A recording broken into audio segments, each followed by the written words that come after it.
நம்ம Ashwin sweets and snacks export பண்றதுக்கு 7373041434 மற்றும் www.ashwinsweets.com கான்டாக்ட் பண்ணுங்க.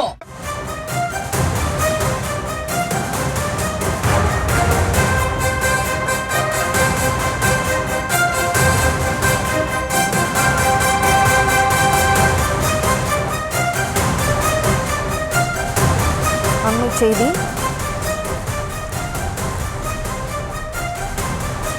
திமுக கூட்டணியில் காங்கிரஸ் நீடிப்பது உறுதியாக இருப்பதாக டெல்லி வட்டாரம் தகவல் வெளியாகியுள்ளது. காங்கிரசுக்கு 27 தொகுதிகள் மற்றும் ஒரு மாநிலங்களவை இடம் என்பது உறுதியாக இருப்பதாக தகவல் வெளியாகியுள்ளது.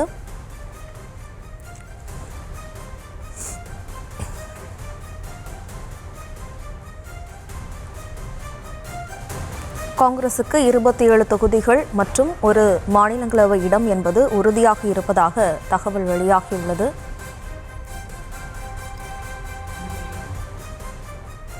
காங்கிரஸ் பொதுச் செயலாளர் வேணுகோபால் கிரிஷ் ஜோடங்கர் இன்று மாலை சென்னை வர திட்டம் என்ற தகவலும் வெளியாகியுள்ளது. கூடுதல் விவரங்களோடு இணைகிறார் நமது செய்தியாளர் சுப்பராமன். வணக்கம் சுப்பராமன், விவரம். வணக்கம். திமுக காங்கிரஸ் கூட்டணி இன்று இறுதியாகும் என்று சொல்லப்படுகிற நிலையில் தமிழ்நாடு காங்கிரஸ் கமிட்டியினுடைய மேலிட பொறுப்பாளர் கிரிஷ் ஜோடங்கர் மற்றும் அகில இந்திய காங்கிரஸ் கமிட்டியினுடைய பொதுச் செயலாளர் KC வேணுகோபால் இருவரும் சென்னை வர உள்ளதாக தகவல் தெரிவிக்கப்பட்டிருக்கிறது. குறிப்பாக நேற்றைக்கு முன்னாள் மத்திய அமைச்சர் ப. சிதம்பரம் மற்றும் தமிழ்நாடு காங்கிரஸ் கமிட்டியினுடைய தலைவர் செல்வ பெருந்தகை இருவரும் முதலமைச்சரை அவருடைய இல்லத்தில் சந்தித்து இந்த கூட்டணி தொடர்பாக இருக்கக்கூடிய இந்த இழுபறி குறித்து பேசியிருந்தார்கள். அப்பொழுது இந்த தொகுதி உடன்படிக்கை குறித்து முதலமைச்சர் தெரிவித்த கருத்துக்களை உடனடியாக முன்னாள் மத்திய அமைச்சர் ப. சிதம்பரம் டெல்லி தலைமைக்கு தெரிவித்ததாகவும் டெல்லி தலைமை அதற்கு இசைவு தெரிவித்ததாகவும் சொல்லப்படுகிறது. இந்த நிலையில் தான் நேற்றைக்கு செய்தியாளர்களை சந்திக்கும் போது கூட செல்வ பெருந்தகை இந்த கூட்டணியில் இழுபறி எல்லாம் கிடையாது, நாங்கள் தொடர்ந்து பேசிக் கொண்டிருக்கிறோம் என்று தெரிவித்திருந்தார். அதன் அடிப்படையில் தமிழ்நாடு காங்கிரஸ் கமிட்டியுடைய மேலிட பொறுப்பாளர் மற்றும் அகில இந்திய காங்கிரஸ் கமிட்டியுடைய பொதுச் செயலாளர் KC வேணுகோபால் இருவரும் சென்னை வருவதாக இன்றைக்கு மாலை சென்னை வருவதாக சொல்லப்படுகிறது.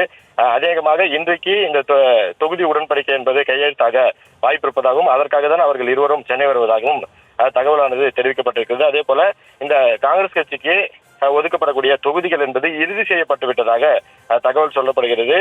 காங்கிரஸ் தேசிய தலைமையும் அதற்கு இசைவு தெரிவித்து நாம் திமுகவுடனே இந்த 2026 சட்டமன்ற தேர்தலில் கூட்டணியை மேற்கொள்ளலாம் என்று இசைவு தெரிவித்ததன் அடிப்படையில் இந்த கூட்டணி என்பது இன்று மாலை உறுதியாக இருப்பதாக நமக்கு தகவலானது சொல்லப்படுகிறது. தமிழ்நாடு காங்கிரஸ் கமிட்டி தலைவர் செல்வ பெருந்தகை, அதே போல சட்டமன்ற குழு தலைவர் ராஜேஷ்குமார், அதே போல மேலிட பொறுப்பாளர் கிரிஷ் ஜோடங்கர் உள்ளிட்டோர் இன்று மாலை திமுகவுடன் அந்த கூட்டணி பேச்சுவார்த்தையை இறுதி செய்வார்கள் என்று தகவலானது நமக்கு கிடைக்கப்பட்டிருக்கிறது. குறிப்பாக தாவேகவுடன் காங்கிரஸ் கட்சி கூட்டணி அமைக்கும் என்று சொல்லப்பட்ட நிலையில் அதற்கெல்லாம் முற்றுப்புள்ளி வைக்கக்கூடிய வகையில் இன்றைக்கு அந்த கூட்டணி என்பது உறுதி செய்ய இருப்பதாக தகவல் கிடைத்திருக்கிறது. ஏனென்றால் நாளைக்கு 5ஆம் தேதி இந்த ராஜ்யசபா தொகுதிக்கான அந்த வேட்புமனு தாக்கல் முடிவடைய இருக்கிறது. அதனால் இன்றைக்கு 4ஆம் தேதி அதற்கு ஒரு நாள் முன்பாகவே அந்த கூட்டணி குறித்து இந்த சலசலப்பு எல்லாம் முடித்துவிட வேண்டும் என்ற அடிப்படையில் உடன்படிக்கையானது ஏற்பட்டு விட்டது, திமுகவுடன் தான் கூட்டணி காங்கிரஸ் செல்ல போகிறது என்ற அடிப்படையில் அவர்கள் இன்று மாலை அந்த பேச்சுவார்த்தை நடத்திருப்பதாக தகவல் கிடைத்திருக்கிறது. அதே போல 28 சட்டமன்ற தொகுதிகள் ஒரு நாடாளுமன்ற தொகுதி என்ற அடிப்படையில்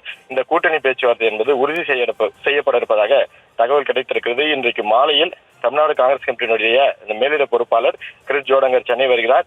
முதலமைச்சர் அதாவது திமுகவுடன் இந்த கூட்டணி பேச்சுவார்த்தை இன்று மாலை நடைபெற இருப்பதாக தகவல் நமக்கு கிடைக்கப்பெற்றிருக்கிறது.